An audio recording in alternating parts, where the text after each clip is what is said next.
ነብዩ መሐመድ ሰለላሁ ዐለይሂ ወሰለም ከመጣ በኋላ የመጣ ዲን አይደለም። እስልምና ማለት የሁሉም ነቢያቶች እምነት ነው። እስልምና ማለት ሰዎች የተፈጠሩለት ዋና ዓላማ ነው። ስለዚህ ሰዎች ሆይ ያ አዩሃናስ እናንተ ሰዎች ሆይ እዕቡዱ ረበኩም አለዚ ኸለቀኩም ያ የፈጠራችሁን አንድ ፈጣሪ አምልኩ።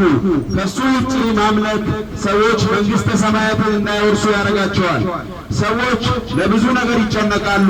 ለሚኖሩበት ቤት፣ ለሚኖሩበት አካባቢ፣ ለሚሰሩት ስራ ግን ስለ ሃይማኖታቸው ምንም አይነት ጭንቀት የለባቸውም።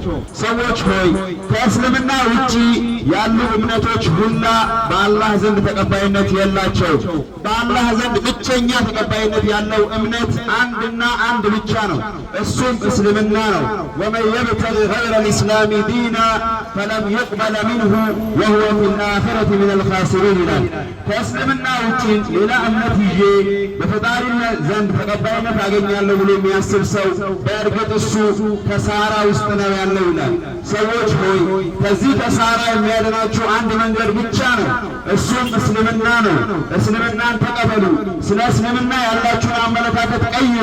እስላም ማለት ሰላም ማለት ነው።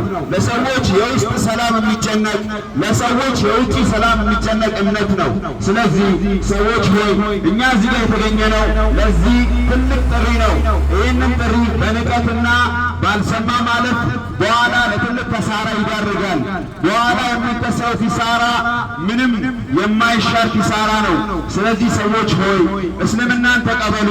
ከእስልምና ውጪ ስኬት የሚገኝበት መንገድ የለም። ከእስልምና ውጪ ደስታ የሚገኝበት የለም። ከጨለማ ውጡ። እስልምና ብርሃን ነው። ወደዚህ ብርሃን ጥሪ እያደረግንላችሁ ነው። እስልምና የህይወት መንገድ ነው። እስልምና ሃይማኖት ብቻ ሳይሆን የህይወት መንገድ ነው። ስለዚህ ይህንን እስላም ተቀበሉ፣ ትደሰታላችሁ በዚህ ዱንያ ላይ በኋላ በአኺራ ላይ። አላህ ምን ይላል? መን አሚለ ሳሊሃን ሚን ዘከሪ አው ኡንሳ ወሁወ ሙእሚኑን ፈለኑሕየነሁ ሐያተን ጠይባ ይላል። መን አሚለ ሳሊሃን ጥሩ የሰራ ሰው ሚን ዘከሪን አው ኡንሳ ሴትም ይሁን ወንድ ወሁወ ሙእሚኑን ሙእሚን ሆኖ ፈለኑሕየነሁ ሐያተን ጠይባ ይላል። እኛ እሱን በእርግጥ ጥሩ ህይወት እናኖረዋለን ይላል።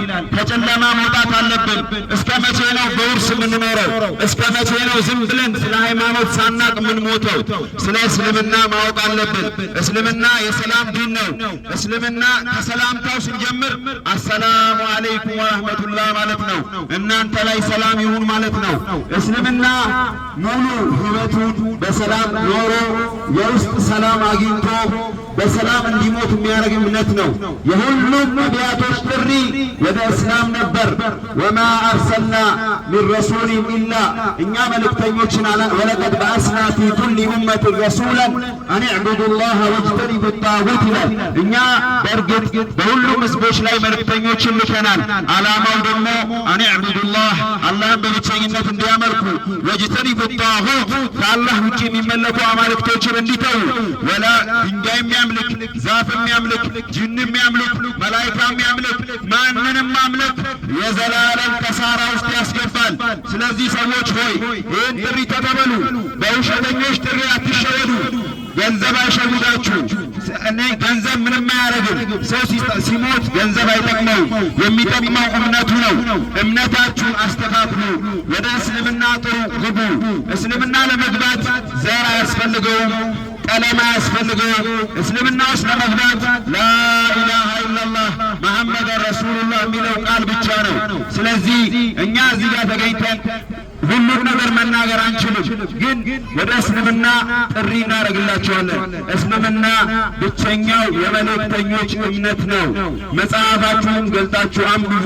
መጽሐፉም ቢሆን ወደዚህ ነው የሚጠራችሁ። ዝም ብለን ምንም ነገር ስለ እምነት ሳናቅ መሞት ሪስክ አለው። እዚህ ሀገር ላይ ሰው ቢሞት ቢታሰር ምንም ችግር አልነበረው፣ ግን በኋላ ገሃነም ዘላለም ዓለም መግባት በጣም ያስቀጣል።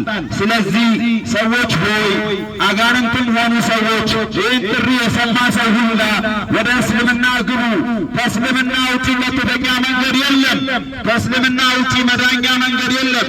የትኛውም አንቢያ ኢብራሂምም ቢሆን አብርሃምም ቢሆን ሙሴም ቢሆን ሁሉም ነቢያቶች ሙስሊሞች ነበሩ። ማ ካነ ኢብራሂም የሁድያ ወላ ነስራንያ ወላኪን ካነ ሐኒፈን ሙስሊማ ይላል። ኢብራሂም እኮ የይሁዳም ክርስቲያንም አልነበረም ሙስሊም ነበረ ነው የሚለው።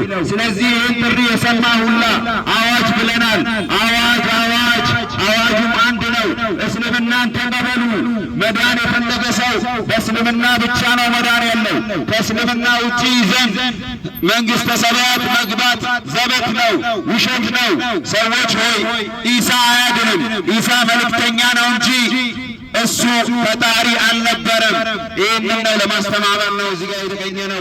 የሰማ ሰው ያሰማ። ሙስሊሞችን ብትሆኑ በጥሩ ስነ ምግባር ሰዎችን ወደዚህ እምነት መጥራት የሁላችንም ኃላፊነት ነው። እኛ ብቻ እዚህ ጋር መናገራችን በቂ አይደለም። ስለዚህ በጥሩ ስነ ምግባር እስልምና ውስጥ ሰዎችን የሚያስገቡ ሰዎች አላህ ያድርገን። ወቢላሂ ተውፊቅ ወሰለላሁ